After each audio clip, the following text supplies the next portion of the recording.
entrer en enfer. Non, alors tout le monde pourra dire, oh Allah, pardon, mais c'est une injustice. C'est une injustice. Mais les Habash, c'est comme ça qu'ils pensent. Et ils croient qu'ils détiennent la vérité, masha'Allah. Oh, ils ont le ilm, ils ont la science. Oh, science, masha'Allah, venue du ciel. Si pour eux, le Coran n'est pas venu d'Allah, le Coran est venu de Jibril. Alors, qu'en est-il? La science, d'où vient-elle? La science, d'où vient-elle? Hasbunallah wa ni'mal wakil, c'est tout ce qu'on dit. Les Habash encouragent les gens à se diriger vers les tombes, à leur demander secours en dehors d'Allah. Et encouragent les gens de répondre à leurs demandes, car d'après leurs prétentions, les morts sortiraient de leur tombe pour secourir ceux qui se demandent, puis ils y retourneraient. Subhanallah, d'après les Habash, il est permis que tu ailles à la tombe de quelqu'un, surtout si c'est quelqu'un qui est par exemple pieux, connu pour la science, etc., et tu lui demandes de t'aider. Tu demandes au mort, qui est une personne, et tu ne demandes pas à Allah Ta'ala, qui n'est pas une personne et qui est vivant. Celui-là, il ne faut pas lui demander. Tu demandes au mort, et tu verras, il sortira de la tombe, te fera ce que tu veux, et il retournera dans sa tombe. Voilà ce que disent les Habash. Demande au mort, et laisse Allah Ta'ala le vivant qui ne meurt pas. Celui-là, laisse le côté. Il va demander au mort, et tu verras, il te fera ce que tu voudras. Ensuite, il reviendra dans sa tombe. De même, ils permettent la demande de protection à un autre qu'Allah. Et ils incitent à la recherche de bénédiction à l'intermédiaire des pierres. Certaines pierres, c'est comme un peu les chiites. Je dis, il faut ramener des pierres de Karbala pour faire la prière dessus. Eux aussi, certaines pierres, ils disent, elles contiennent la bénédiction. Certaines pierres contiennent de la bénédiction. Si vous voulez vérifier cela, regardez le livre qui s'appelle Dalil al-Qawim, page 73. Et Bouriyat al-Talib, page 8. Et Salih al-Bayr, page 57 et 62. Pour eux, il est aussi permis à quelqu'un de dire, je demande protection au messager d'Allah contre l'enfer. Subhanallah al-Azim. Demande protection contre l'enfer. Je demande de qui? De Allah? Non. Je demande du prophète alayhi salatu salam. Je demande protection au messager d'Allah contre l'enfer. Alors que Al-Sunnah, que disent-ils? Al-Sunnah disent que le messager d'Allah lui-même, sallallahu alayhi wa sallam, a dit, je ne sais pas ce qui va m'arriver demain quand je rencontrerai Allah. Nous tous, on va savoir, Inch'Allah Ta'ala, qu'il sera au paradis, qu'il sera le meilleur, bio, etc. Mais lui, sallallahu alayhi wa sallam, il a dit, mais moi je ne sais pas, qu'est-ce qu'on va faire de moi? Ça veut dire, c'est pour ça qu'il a dit dans un autre hadith, il a appelé sa fille, ses parents, à chacun il a dit, je ne peux rien vous faire le jour de la raison. Je ne peux rien vous faire le jour de la résurrection. Attention, chacun se prépare dès maintenant. Et cela, ils disent, le prophète peut te sauver et te préserver de l'enfer. Le prophète sallallahu alayhi wa sallam va faire certaines intercessions. Il va faire 5-6 intercessions.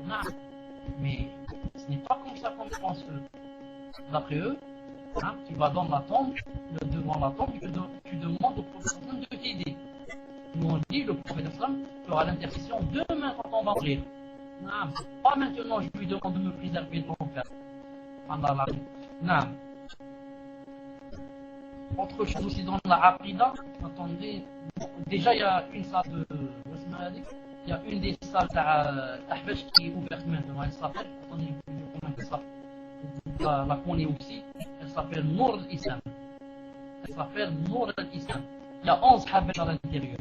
Il y a 11 Habash à l'intérieur. 11 égarés à l'intérieur. Qui sont à l'intérieur. Mais ce qu'ils ont de bien, c'est qu'ils font la da'wa, ils travaillent le droit. Ils font la da'wa, ils travaillent, ils ne dorment pas. Rentrent dans les salons, rentrent dans ce salon, dans les repères. Et invite. Qu'est-ce qu'ils font? Ils rentrent par exemple dans ce salon, ils disent par exemple, je donne un exemple. Par exemple, une sœur, Habashia, elle a rentré. Elle va ici, elle va dire, bon, je vois ici, Amin 13. Qu'est-ce qu'elle va faire? Elle va écrire Amin dans la liste. Comme ça, elle peut l'inviter hop, elle clique sur invite. Et Amin va se trouver, va se trouver dans la salle là-bas en train d'écouter. On va dire, Masha'Allah, celui qui fait des dourouches, il s'appelle Bukhari, il est en train de parler de Allah, le ciel, le trône, ceci, cela. Et sûrement, celui-là, il a du ilm, sûrement. Et tiens, voilà, il dit que Allah Ta'ala est au-dessus du trône. Donc, tout ce qu'on a entendu des autres, il nous trompe. Donc, je viens d'entendre quelqu'un qui s'appelle Bukhari, Masha'Allah, qui dit que Allah n'est pas au-dessus du ciel. Masha'Allah. Donc, les autres nous trompent. Surtout si c'est un débutant qui vient juste connaître pas il a un converti ou là, il va vite être en erreur. Mais ils sont très, ils ont une grande chaleur pour leur dawa. Car j'avais dit, ils étaient très violents, très violents. Quelqu'un qui est violent, il a le cœur qui brûle, pour faire la dawa, même s'il est égaré. Et nous, est-ce qu'il y a quelqu'un nous, une fois dans leur salle et rentrer, a mis quelqu'un dans sa liste et l'appeler dans cette salle. Dans cette salle ou dans les repères. Personne. Nous, la dawa, ça nous intéresse pas beaucoup. L'essentiel, c'est quoi? On mange, on boit, on s'habille, on écoute un dars et on s'endort. Là, on laisse le terrain libre à qui? Au Habash et à leur clique, leur queue, les égarés.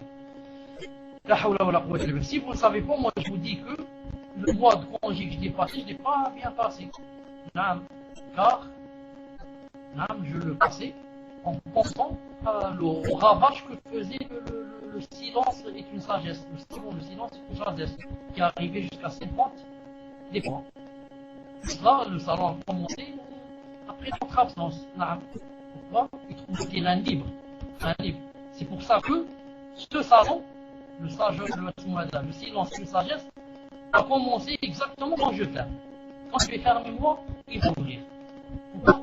Il va avoir le terrain libre. Le terrain libre, Masha'Allah, tout le monde a fermé. Je peux maintenant agir en toute quiétude. Hasbunallah wa ni'mal wakil. Allah Ta'ala ne somnole pas, il ne dort pas. Ceux qui dévient leur dit, il leur brisera leur dos. Il leur brisera leur dos. Bi'idna Azza wa Jalla. Les Habash, qu'est-ce qu'ils disent aussi? Ils rendent authentiques des hadiths faibles et inventés pour défendre leurs idées. De même, ils rendent faibles des hadiths authentiques qui vont à l'encontre de leurs idées. Si vous voulez bien vérifier cela, lisez leur livre qui s'appelle Al-Mawlid Nabawi. Ils ont un livre qui s'appelle Mawlid Nabawi où il est prouvé que faire le Mawlid Nabawi c'est bien, c'est une sunna, ça rentre dans la religion. Alors tous les hadiths qui vont à l'encontre de ce jugement, ils disent il est faible. Et tout hadith qui est faible, qui n'a jamais dit qu'il y avait le Mawlid Nabawi, ils disent il est authentique. Alors par qui il a été authentifié? Il a été par Cheikh Abdullah al-Harari. Cheikh Abdullah al-Harari a dit hadith sahih, khalas, c'est terminé. Abdullah al-Harari a dit hadith faible, c'est terminé. Personne ne doit lever sa voix au-dessus de sa voix. Subhanallah al-Azim. Le fait, sallallahu alayhi wa sallam, ça ne fait rien si on le contre. Mais Abdullah al-Harari, il ne faut pas le contrer. Pourquoi? Car il a un rang supérieur au rang du prophète sallallahu alayhi wa sallam. Allah subhanahu wa ta'ala est maudit. Taïb, Al-Habashi, qu'est-ce qu'il dit encore? Il croit qu'Allah n'a pas créé le monde pour une sagesse, ni a envoyé des messagers pour une sagesse. Et sagesse est mushrik. Allahu Akbar. Allahu Akbar. Naam.